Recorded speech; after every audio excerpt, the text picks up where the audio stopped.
Pokemon TCG set Destined Rivals will be releasing in just about a week and a half. My name is Rahul Reddy, and today we're looking at the competitive, viable cards that I would purchase if I was playing in an upcoming tournament. These are cards that I'm speculating on. They are in no way, shape, or form an accurate description of cards you should buy if you are bunny strapped or whatever. You don't have to, but these are the cards that I'm personally going to pick up as a top competitive Pokemon TCG player. If you guys enjoy this content, please like and subscribe. It took me a little bit of time to put this together. I split my categories into three. My must-buy cards, which I'm going to buy no matter what. My spicy pickups, which I think, could be playable. I might not pick them up immediately, especially if they're expensive. I might wait for them to drop in price a little bit before I grab them. And then my it's a trap category, which I really just don't see the point in picking these cards up because I don't see a competitively viable strategy around these. It just feels like something where it could be cool, it could not be cool. But yeah, if you guys enjoy it, like and subscribe. So we're going to jump into the must-buy cards. If you guys are going to be buying cards, by the way, please wait till the official release date. Don't buy the pre-release, pre-sale cards. Like, people just hike those prices up quite a bit. And also, you can look around at your local Discords, whatever in general, before you jump into stuff. If you're going to use TCG Player and pick up some cards, please scroll down to the description down below. Click on my TCG Player affiliate link. It may not pop up as a hyperlink. Just copy that, paste it into a browser, put everything into cart, and check out, and it helps out the channel quite a ton. Thank you so much in advance, and let's jump into the must-buy cards. Now, this set comes with two unique packages. One of the biggest packages that it comes with is the Rocket package. Team Rocket's cards are unique and new to this metagame. I think the Team Rocket package is a solid tier B. I don't think it'll ever be worse than tier B because then the cards that it has make it that it's always going to be a tier 1 or tier 2 deck at worst. Now, when you put everything together with the Rockets package, it's something that I'm very interested in. I don't think it's immediately going to be tier 1 because there's a lot of decks that are a little bit better, like Dragapult and Raging Bolt, but I feel like there is a potential to break out. So just for that very reason, I'm picking up a 4/4 copy of Spidops. This card is incredibly broken because it powers itself up as a stage 1 130 HP grass-type Pokemon with the Charge Up ability. Once during your turn, you may attach a basic energy from your discard pile to this Pokemon. And then the Rocket Rush attack actually is a quite viable attack that does 30 times the number of your Rocket Pokemon in play. This cleans up a lot of one-prizers and a lot of decks that are attacking.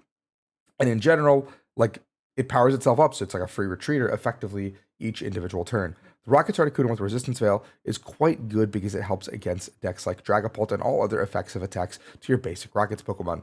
Sure, your Spidops aren't safe, but that means your Tarantulas are safe. They're not getting blown up by Dragapults. Your Mewtwo's aren't getting peppered down by damage. And, that just keeps the rest of your board alive. You have Rocket's Mewtwo EX, which is the big gun of the deck. This might be the expensive card in the package, but I'm picking up all 4 copies because Power Saver means you need to have 4 Rockets Pokemon in play to attack with it, and the more Mewtwo's, the better. Spidops gets more damage, Mewtwo gets to attack, and then Deletion Sphere does 160 and discards 2 energy from your bench Pokemon any way you like, 60 for each. So you can basically cap out at 280 before attaching any tools to your Mewtwo. 280 is a pretty good enough number to deal with a lot of the board, and you have the Spidops that powers itself up. You have Rocket's Wobbuffet. I'm picking up 2 copies. I think you only ever need 1, but in a Rockets deck, who knows? You might just want to play an extra copy because having Rockets Pokemon in play seems pretty solid. Rocket Mirror seems quite good by moving all your damage counters from one of your bench Rocket to your opponent's active. And it fully takes them all off, which is crazy. So you could play a tankier strategy with a tanky Mewtwo or a tanky Moltres or something like that. I'm not entirely sure if you need more than 1 Rocket's Wobbuffet, but the deck, I think the idea is really cool. Now, Rocket's Mimikyu is one of the few cards I think is incredibly broken with the Gem Mimicry attack. This can basically just copy a Terra Pokemon's attack that's in the active, which includes Dragapult, Charizard, Water Ogerpon, basically any of these incredibly good attackers, Pikachu even. And you have the Rocket's Mimikyu to do that with just a Psychic and a Energy or a Rocket's Energy that does it for you. In that instance, this guy can go into pretty much every deck in the format, especially coupled with a deck that's already playing Clefairy. Gem Mimicry becomes a lot easier for us to use. So this card, I think, is a 2 of no matter what. It could even be a 3 of. You're playing 1 copy at the very least. I don't know if you need more copies, but 1 copy at the very least. Next up, we have the Crobat package. Now, Rocket's Golbat and Rocket's Crobat place damage on the board. They're very unique with their Sneaky Bite and Bite Around abilities, and Lethal Return is quite a good attack, especially shuffling itself back in. Yes, we lose the Rocket's energy, but we can power it up behind walls and make our deck a little bit better. And we have the Rocket Sneasel to clean up afterwards with Hit the Wound. And this is just a unique strategy with Rocket. I feel like it's going to be really good down the line. It might not be great immediately, but I'm going to pick them up because I think this card has a lot of potential. Now, the Rockets package comes with Team Rocket's Great Ball, which is just capturing Aroma. but for Rocket's Pokemon, and I'm obviously going to pick this up because it's reminiscent of my good friend Lugia, and it's also a Giga Broken search card when your whole deck is Rocket's Pokemon for the Rockets package. Now, Team Rocket's Venture Bomb is also a very good card where you can flip a coin, put 2 damage cards on one of your opponent's active, or tails, any of their Pokemon, and tails you put it on your active Pokemon. This basically just gives you a ton of leeway to work with, especially if you're a Monkey Dory Dark Energy deck, because a lot of decks aren't going to give you that free damage to work with. But Team Rocket's Venture Bomb basically gives you that free damage to work with, and 2 damage counters is a pretty big swing in a lot of matchups and a lot of situations. So I will be picking up a full grip of those. Next up, we have the Team Rockets supporter package, which is just Omega Giga broken. I feel like all of these cards are really, really good in their own right, and I think that's why the Rockets deck is going to be able to function. 4 copies of Team Rockets Transceiver lets you get a supporter card with Rockets in a name, reveal, put it in your hand as an item card. Super broken to just search all one of the Rocket cards you need at the exact situation. Ariana is very good because you draw and fill your hand until you have 8 if you have only Rocket Pokemon, which would be the intention of our Rocket deck. Maybe we're playing a card like Resendipity in there, just to draw some more cards in the end of the game. But at the end of the day, I think the Ariana is just going to be giving us 8 cards a majority of the time, or close to like filling our hand up to 8, which is really, really strong. Then we have Archer, which we can use if our opponent was knocked out any of our Rocket Pokemon, especially off the first KO. We're basically doing a pseudo stamp where we get to go to 5 and they get to go to 3, which is really, really crazy to think about because I mean, like reset stamp is already like so broken. So why wouldn't a supporter that does effectively the same thing plus 1 card, I guess, take out 1 more card, be just as good? Yes, you're using a Rockets Pokemon, but you can pretty much stunt your opponent's setup pretty quickly while you're aggressively barreling them down. We have Team Rocket's Giovanni, which gives us a switch out for ourselves and a gust for our opponent's Pokemon at the same time. So Guzma is back. Welcome back, Giovanni, the original boss. This card is also Giga Broken, making it so we don't have to play boss's orders in our own deck. And this is a new boss's orders. Team Rocket's Patrol switches our deck for 1 trainer, reveals it, puts it in our hand. Not the greatest card, but I feel like if we're going to be doing some sort of a Rocket control strategy, Patrol is going to be significantly better than anything else we could ask for in a Rocket engine. Team Rocket's Proton is the best one to open with, or find our way into with Transceiver on turn 1, because it's the only supporter we can use going first. It lets us search our deck for 3 basic Team Rocket's Pokemon and get them, which means our setup on turn 1 is awesome, and our opponents are going to be sitting there going, well, how did this guy get to play supporter on turn 1, and I didn't get to play the game just yet. Team Rocket's Watchtower is also a card I'm going to pick up 4 copies of. I don't think we ever play more than 2 or 3, but just makes it so both Pokemon's colorless Pokemon have no abilities.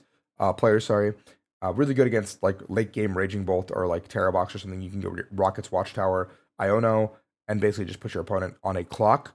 But Team Rocket's Factory is a stadium that's going to make everything gel because you can use this stadium once a supporter has been played at some point to draw 2 cards at any point during the turn. So you can use like Ariana, do your whole turn, and then draw 2 cards at the end of your turn with Factory, or like do it at the beginning of your turn after you've played like Proton or something, then draw 2 immediately. Whatever. It's unique. It's very good. Lets us Ariana plus Factory gets us to 10 cards, which is absurd. And it's like really not something most decks or any deck can really stop. Then we have the 4 Rockets Energy, which I think is just also really good because you need them for the Rocket deck. It just flows with a lot of different strategies, and I would pick them up regardless for the Rocket package. Now, Shaman comes in with Bench Barrier. Once again, it's 80 HP, so it's not Poff and searchable, but you just need 1 copy of this guy. We're never playing more than 1. Like, we never played more than 1 copy of Manaphy. We're never playing more than 1 copy of any other Bench Barrier in the format, and so I think Shaman is just a one-up for sure. I really like the Ethan's Typhlosion package because I think it's a good, suitable replacement in decks like Goldengo for the Dragapult as a 1-prize attacker and a powerful hitter at the same time. So I would really like to put something like this into the deck. So I think the Ethan's Quilava and Ethan's Typhlosion package with the Adventure Bond that searches for Ethan's Adventure is quite good because the Body Blast is 40 plus 60 for each Ethan's Adventure in your discard pile, which makes our mirror match for Goldengo really good. And after like 2 Ethans, we're already swinging for really big damage with the Typhlosion, and after a 3rd one, we're swinging for even more. We only ever need like 1 Ethan to get the ball rolling, and then we can Ultra Ball the rest of the Ethans away or SCR the rest of them away and make some slots. Oh, I put the Transceiver a second time. That's completely on me. But then we have the Ethan's Macargo with the Melt and Flow, which has no retreat cost. I feel like the Lava Burst attack is really good if you actually play an Ethan's deck. I feel like it's difficult to make an Ethan's deck work, but I would still pick up the Macargo because I feel like it has the most potential for a single prize Ethan's deck and go from there. The Ethan's Adventure is a little bit below, but I think that should just be talked about now. Obviously, you need all 4 because it ramps up the Typhlosion quite well. Then you have the Ethan Sudowoodo, which has the Impound, basically the corner for the deck. You can also play Maractus, and that's a lot for a lot of stuff. But the Attempt Mimicry is really funny if you can get that off. I just think Impound is really good in a lot of situations and can be played into stuff. Like Impound, Knackley, and Maractus are all very strong Pokemon right now. The Cynthia's Gabite engine and Garchomp engine is really good too because it just searches everything else out for itself. And we've seen this partnered with Frostlass quite a bit in Japan. So I feel like I'm intrigued by this concept. This might be something that's on the borderline of must buy. You guys don't actually need to pick this one up, I think, but I'm going to pick it up because I think it's really interesting and intriguing with the Gabite and Garchomp engine, just because I think Garchomp is so tanky, especially when you attach the Cynthia's power weight with plus 70 HP and get into the corkscrew dive, fill up your hand, have those monkey dories remove damage off, and then go into the Dragon Blaster to basically clean up the game every single time. Then we have 2 copies of Sacred Ash. I feel like you're never going to need more than one, but similar to Super Rod or Stretchers, you just want to have a couple extra copies because maybe you play a deck that requires heavy Pokemon, some sort of one prize attacker, or whatever in general. That concludes our must buy. So if you guys want to dip after that, totally understandable, but hit that like and subscribe button while you're here because you're this deep. Might be a spicy pickup is all these like pretty unique cards. I think the Rockets Moltres and the Arbok engines are both unique in terms of what they can do. Very different way to build the deck. I'm not entirely sure how I would build the decks yet. The Arbok engine definitely could be paired well with the Crobat, obviously, and I think Moltres could be played with like a tankier version. Then you try to evil burn people, or you just try to keep flame burying people and make this guy super tanky, and then use Wob to move the damage. I think Persian is really funny. I don't think it's good, but I think I'm definitely gonna try to make it work for like a League Challenge or a League Cup. I unironically think this Rockets Porygon and Porygon Z are really, really, really strong. Control R doing 20 times each Rocket support on your discard, and then Rockets Porygon discarding 2 cards from your hand to draw a card is also good with a bigger Control R. There's going to be a triple XL energy coming out sooner than later. Makes these cards even better. So I'm going to keep my eye on these cards, not pick them up immediately, but Control R being able to be used for 1 energy card seems quite strong. And Reconstitute being a draw power helps a bunch too. Ethan's Pinsir is really good if grass types get stronger. Obviously, right now, I think that it's very difficult to power up. But if we get to a world where we need to use more grass types and Ethan's Ho-Oh gets better, I think then Pinsir gets significantly better as well. I think Yanmega is really cool. I just don't know how I'd use it and build it just yet. I just have to figure that out as well too. Crustle, obviously walls. I'm just not a big walls guy, so I'm just not picking this card up. Like, it's a deck I know I'm not personally playing. If you're a walls guy, yeah, go get your Crustle. You know the deal. Then Ethan's Ho, I think this card's really cool, especially with the Ethan's package. Obviously, it's going to fall short a little bit to all the tier 1 meta decks, but I think that Ethan's Ho is really cool as well there. The Misty's package is also really funny with the slapstick jump on the side deck into the Gyarados here with the Splashing Panic. I think this deck is a solid like tier 3 deck, but it's really funny, and I really want to make it work in my own capacity, but that's just my selfish desire. And then the Cynthia Spiritomb, especially paired in with the existing Garchomp deck, to just do a ton of damage there as well. It's a trap. This section is usually just typically the bulk EXs and stuff they fill out, which is exactly what we're going to go into. Like, why is this Arboliva in the set? Why is Reggie Rock in here? Why is the Electivire in here? What is Dondozo doing? The Rockets Nidoking is unique, but I just think all these other Rockets cards are very difficult to make work. The Zapdos is the only one that I think could be semi-playable. I just don't ever see myself using Jamming Wing, however. Like, I don't know why I'd put this card in my deck over any of the other Rockets cards when push comes to shove. The Titan could be really cool with Snow Cover, but Crush Press just doesn't do enough damage. And I just feel like For Retreat is so steep. And yeah, they can't boss you or anything, but it's, I don't know, it's just really annoying to like get this guy set up when you don't have actual acceleration or there's no Wob effect in the format to sit behind. Like, our walls kind of suck right now. So Titan actually doesn't have any like buffer. And then we have the Arboliva again, because I'm stupid, I guess. And then we have Arben's Mabostiff and the Arben's Greedent. I think the Arben's package is really, really weak compared to the other cards in the set. But overall, that is the slideshow. Thank you guys for watching.